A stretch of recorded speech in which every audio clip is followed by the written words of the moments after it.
Hello and welcome to HD Philosophy, the channel where we take some time with the classics to awaken the hidden dragon within all of you. And this is episode 5 of the Gospel Meditations, where I outline and discuss the insights from the family breakfast as we meditate on this week's gospel message. So sit back, relax, and enjoy the rank match as we meditate on 1 John 4, 16 through 21.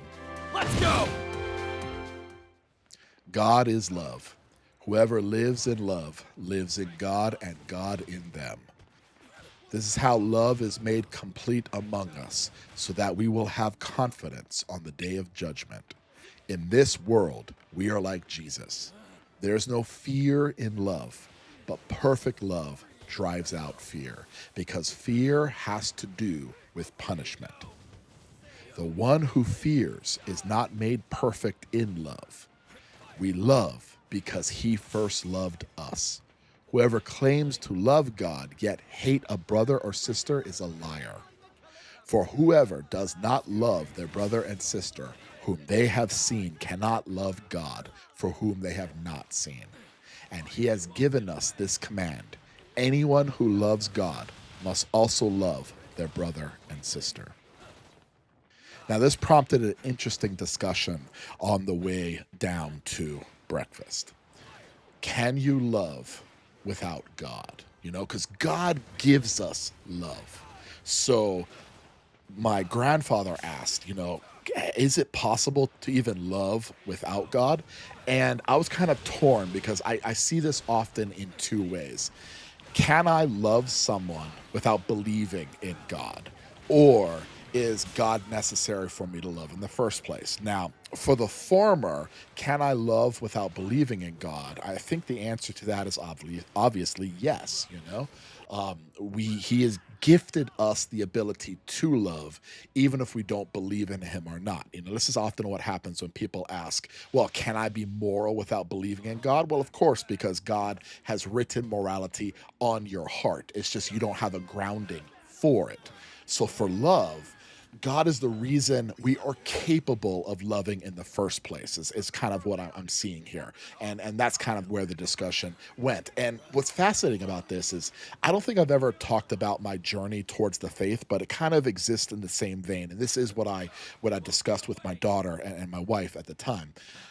The fact that we are gifted with the ability to reason, that we're gifted with this faculty of reason, and how that allows us to be free. You look around us and you see all these animals that just kind of react to their environment. And Kant kind of proposed this as well, that that reason is the faculty that allows us to understand the moral law, because reason doesn't actually allow us to survive. There are faculties that already exist that are great for survival. If a deer is sipping by a brook and there are ripples forming, the deer is out of there the first chance of the ripple. If you imagine that the deer had the cognitive ability to reason, well, then the deer might wonder, what kind of ripples are these in the water? I wonder what their source is. And of course, bam, it's eaten by a crocodile, right?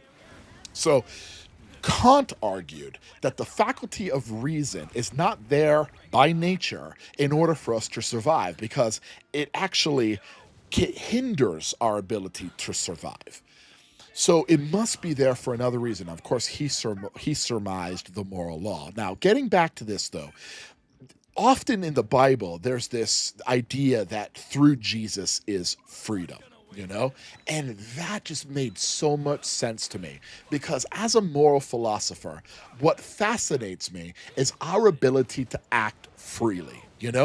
The only way we can act as moral individuals is through this faculty of reason to make free decisions. Because when you stand in front of a judge, the first thing the judge is going to try to figure out to see if you're guilty or not, again, immoral or moral, is if you acted freely in the first place. Were you coerced? Did somebody have a gun to your head?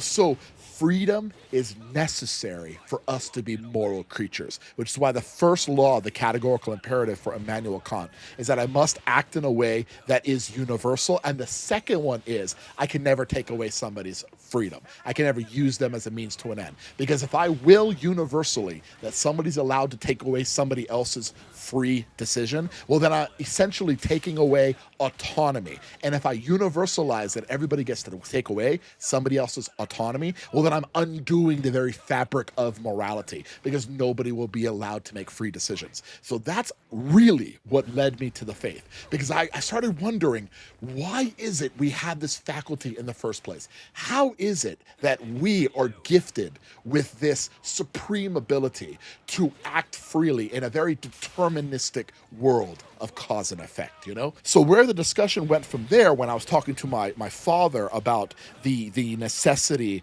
of God in order for us to love in the first place, he was like, well, I mean, one of the issues I have here is that, like, God, it's almost like God condemns those who act evil, though.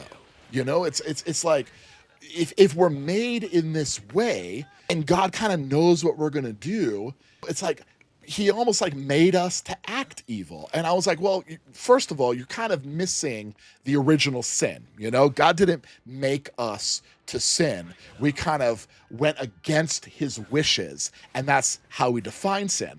And he was like, oh, you know, I was just thought, you know, good and evil were kind of opposites in that way. And I was like, no, good and evil are not opposites, as in evil doesn't have its own ontological existence by itself, and then good have its own ontological existence. Good has its own ontological existence, and evil is defined as a removal or moving away from good. And he was kind of like taken back. He's like, wow, I always thought there were opposites. And I was like, no, like, this is often the misconception with like light and dark and hot and cold. And he's like, wait, those aren't opposites right there? And I was like, no.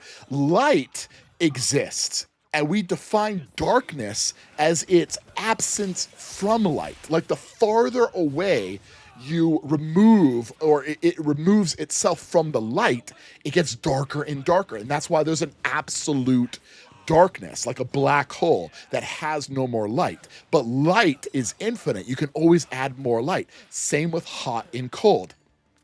Supernova, you can just add more and more heat. There's an unlimitedness to hot.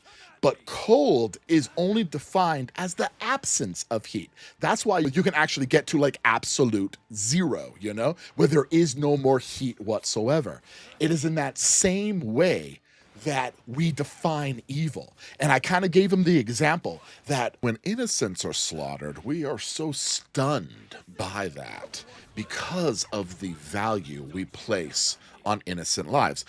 We just so happened to be eating lemon chicken for dinner, and I used the dinner as an example. I was like, look, Dad, we don't put a value on chicken as an innocent life, but other people do. So they see something abhorrent where we don't, you know, we eat protein, we are meat eaters.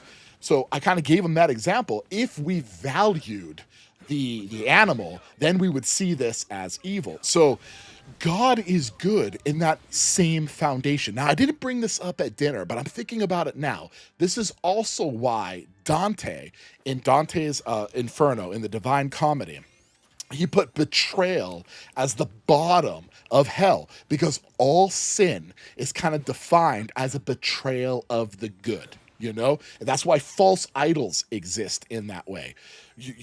When you have a false idol, you are incorrectly orienting yourself. You're not towards God anymore. You're towards the absence of God, or what represents the absence of God. And I had this discussion with my daughter, because when I was talking about this, she was like, yo, you know, Dad, there's this new song from this K-pop Demon Hunters series that's called Your Idol, where she was saying that like the opening to it is in this Latin where people are like worshiping the devil.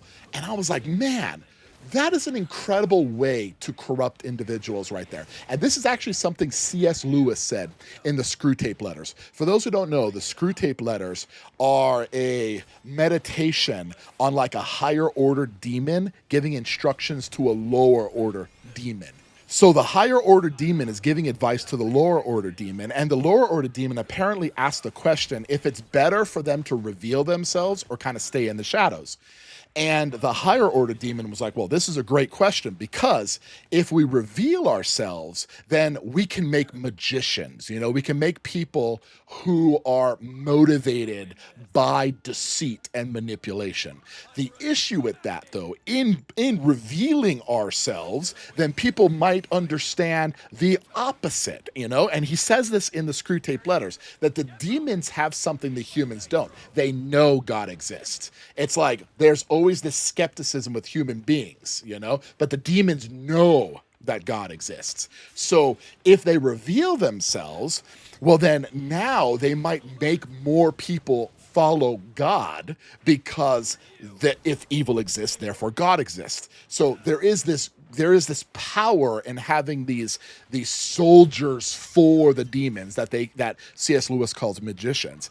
But also there's an argument for those who don't know that the devil exists and yet promote theories that help move them forward, which is what made me think of this was the K-pop Demon Hunter song, right? Because in this sense, you can have materialists and skeptics that kind of like undermine the fundamental components of reality, but don't know they are promoting something that brings people away from God. So in C.S. Lewis' Screw Tape Letter, Screw Tape then says the best solution is the magician materialist. Those who don't know the devil exists, but are soldiering for an idea that aligns with the devil, you see? And in that way, I thought of that because of course, the song. These people are singing this and they're worshiping the devil, but they don't know they're worshiping the devil, And all of this, though, only makes sense if God is akin to the highest value, the summum bonum, the highest of all things. And of course, for the Christian doctrine, it is love. So then everything that moves away from that is a corruption of that initial love. This is also why false idol worship is so abhorrent, because essentially what you're doing is you are oriented to that which is not God. And if God is love, if God is good, an orientation to something that is not God or a false idol becomes the foundation of sin. Amazing battle, champion! Optimum performance! The curtain everyone at UA! Do you enjoy it? I won't lose to anyone! Thank you for watching HD Philosophy. Like, share, and subscribe.